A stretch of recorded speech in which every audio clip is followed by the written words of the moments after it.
Zed TV. And of course, I am your presenter, Anthony Mulenga, here to share with you an amazing Saturday. And of course, as we do it always, we're always accompanied by lovely people who do great things at a very young age. And today we have a rare talent, a rare business mind, who goes by the name Tinashe Karimanzira. Did I say that right? Yes, Tinashe Karimanzira. Good morning and welcome to the show. Thank you very much for having me. Yeah, so I would like to know, you're a businessman and an entertainer as well. Yes. How do you balance the two, because they're completely different? Yes, thank you for that question. I would say that I pretty much put in a lot of work to actually manage the two, because it's actually heavy to be involved in business. It's actually a full-time job when it's on. And also entertainment is also a full-time job when it's on. But travel means just to have like minimum sleep, just so that I can put the best and achieve the best results there. Yeah, that's nice. So I would like to know this. Like any other person, you know, we grow up, go to school, and then there's always that spark that says, you should do this when you grow up. You should do this at this age. So True. Did you have that when you were in school?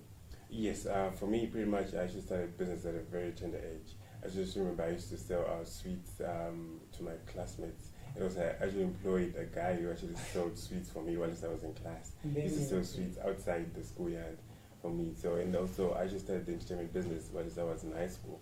I just started DJing at school and also hosting functions at school. So pretty much for me, the spark actually came at a very tender age. And I actually learned a lot whilst I was still at school. Even though after school I managed to do a degree in business management and entrepreneurship, which later on advanced my skills. Yeah, that's nice. So like any other person, you know, you want to do something, you tell your friends, oh, I want to do this after school, after college. Did you have any other person to say, oh no, you shouldn't do this, you should do that? Or you were just having positive people saying, go ahead with it? Yes, most of the people that I had in my life are actually encouraging me, especially my schoolmates. But when it came to high school now, apart from the entertainment business, I was also trying to do consultancy now and business development management. So people were actually laughing at me, how can you be 15 years of age and trying to consult someone who's like 30 years in business? And I used to walk around with my school bag, also with my notebooks and also my business books. So people were actually calling me a briefcase businessman. I didn't have an office at that time and I was actually walking around doing business. But that actually motivated me and actually kept me going, because I actually wanted to prove them wrong that obviously I can actually achieve greater success at a younger age. Right, now, how was the family support? Yes, my family was 100% supportive of all my ventures.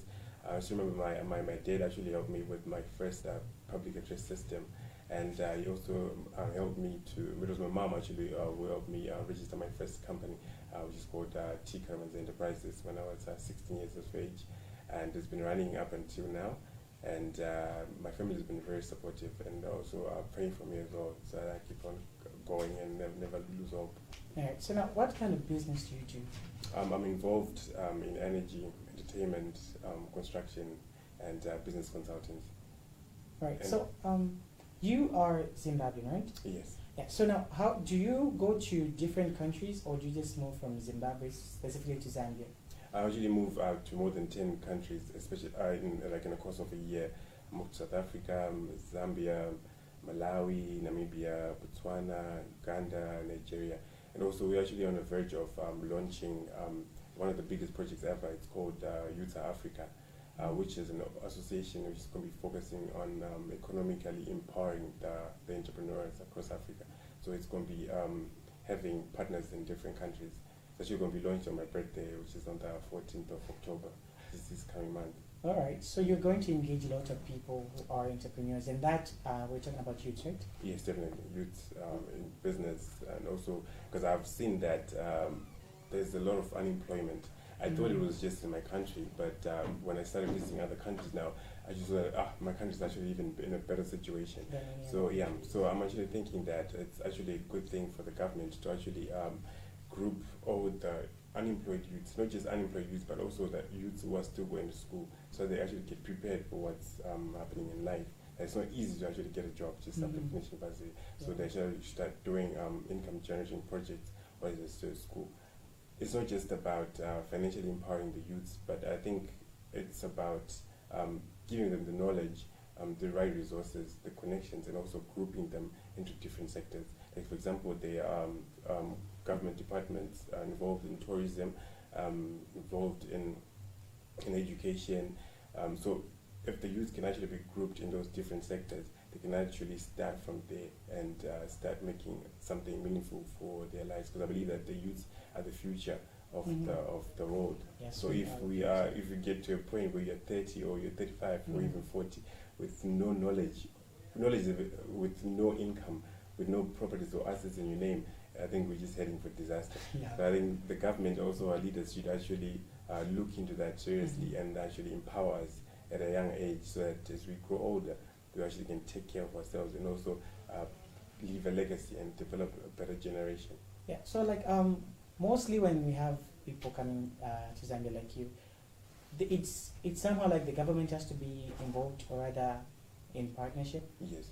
So can you shed more light and tell me, is there any ministry in our country who has actually partnered with you guys? Yes, we've partnered with the Ministry of Industry and Trade. And for that reason, it's because the industry and trade drives the economy mainly. Yeah. So I'm also marketing director for a company which is called Charity Institute of Customer Management, which is the global company which focuses on all the aspects of customer service and contact center management. So under that company, we host events in different countries, and we actually seek to better the level of service delivery and customer service in every country. So annually we host the award ceremony, which is called the Customer Service Excellence Awards, in order to recognize, reward, and honor companies that are excelling in customer service. So for this year, we're going to be hosting the Service Excellence Awards on the 22nd of September at Restaurant Blue Hotel, which is this coming Thursday. So it's going to be a whole packed event where we're going to be awarding corporates under different sectors, which include the education sector, telecommunication sector, insurance sector, banking sector, and we have companies that will be coming as well, and also managed to get sponsorship from other companies, which include Ruby's, Lusaka Telecommunications, Ayo, Zambia, and I can say it's actually 2 events happening at the same time. We have the conference and also the awards. And also the Minister of Industry and Trade is going to grace the event as guest of honor. Right. So from Zimbabwe, Yes.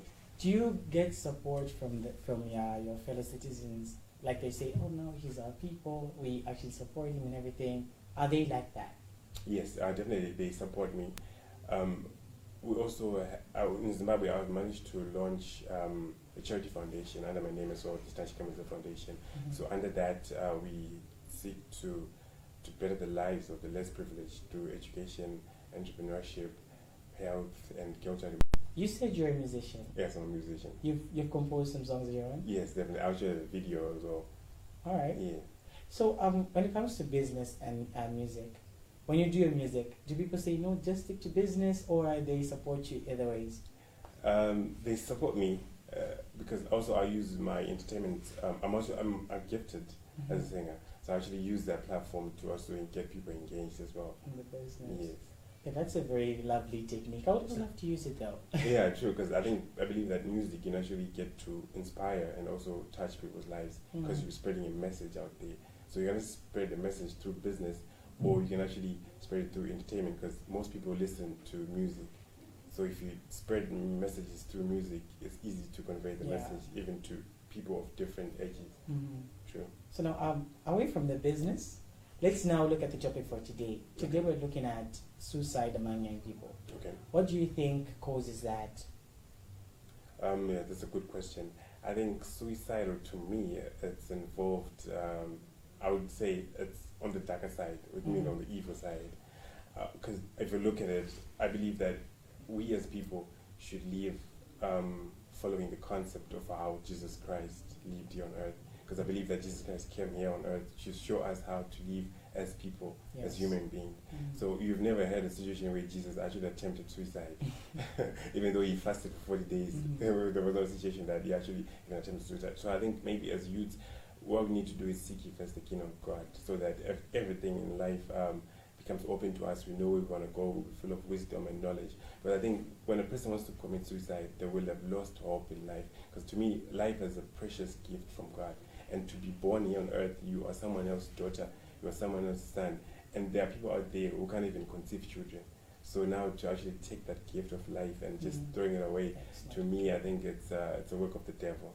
So I believe that youth should actually go to church, involved in all the activities involving other youths as well, so that if you have a problem, you have to share with others. And we also have a mentorship program that we have under the foundation that actually helps people. Because I think the whole idea of suicidal, it's linked to when a person actually gets to the end of the world, where they've stopped thinking, because there are plenty of opportunities in life. Yes. Your time might not be here, like you might not have reached your potential yet, but there will come a time where you actually be enjoying life. You know, I think people nowadays, when they look at their lives, they also compare their lives with lives of other people that are really successful. Yeah. So to them, they'll be like, how am I going to ever reach that level? Yeah, I've been working so hard. But, you know, keep on striving, keep on going. Get a mentor, get people that you talk to whenever you have problems. Get a support group and start from there so that you can just keep on bettering your life. Because one thing you need to do as a young person is to become a better person than you were yesterday. So you should strive for that and make sure you're learning from others as well. And you also be reading the Bible, reading other motivational books and business books as well, just to keep your mind away from thinking those thoughts. Yeah. So there was this one time a friend of mine tried to commit suicide, and then luckily he didn't actually die. Oh. So when he was actually okay, it was kind of like woke up. Okay. He was being asked, "Why did you try to kill yourself?" And what he said is that he was tired of how he was being treated by the family and friends. So do you think that treatment from our family, or like our siblings, mothers and fathers, can also trigger that mental health thing? I would say it can, but it's to a less extent, because I believe that we live life from the inside out. You must never take what's happening outside of you to make it control you. You should actually control what's happening outside of you through you, because I believe that even spiritually, it's greater that he is in, the greater is he that is in me than he that is in the world. So every Christ is in us, and everything that we do is start from the mind. So if you have a strong mindset, because at the end of the day, it all comes down to the inner being. It all comes down to yourself. You know, you might even commit a crime, but at the end of the day, it's just you who goes to jail. It's your personal responsibility to make sure that you're happy. It's your personal responsibility to make sure that you achieve all your goals. So I think treatment from the outside should actually make you become a better person. That should actually build you. Everything starts from the inside. So cultivate a culture where you build a greater person inside of you, so that whatever, because I believe you get what you deserve.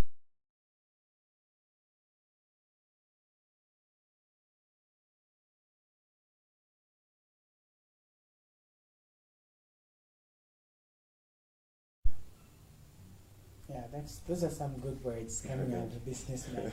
Actually, so maybe there's a person out there, a young person who's saying, I also want to be a business person, but they're being told by these negative people, say, you won't do anything, it won't take you anywhere. What would be your advice to them? Okay, great. I would say that take the stones that people are throwing at you to build castles, and also that set goals in your life. For example, for me, I had a goal that I wanted to be a millionaire by the age of 30.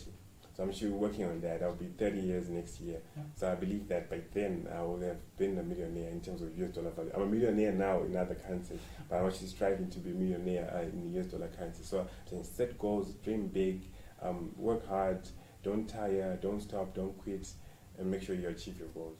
Yeah, so can you share with us your social sites? Like any social media platforms, maybe there's someone out there who would like to follow your pages. Oh, great. You can follow me on Facebook, it's Tinashe Karimanzira, and also on LinkedIn, it's Tinashe Karimanzira. On Twitter, it's the same name, Tinashe Karimanzira, the young ruler.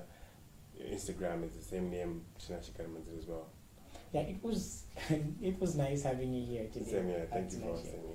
Yeah, we hope you actually thrive to being a billionaire. Definitely. Yeah.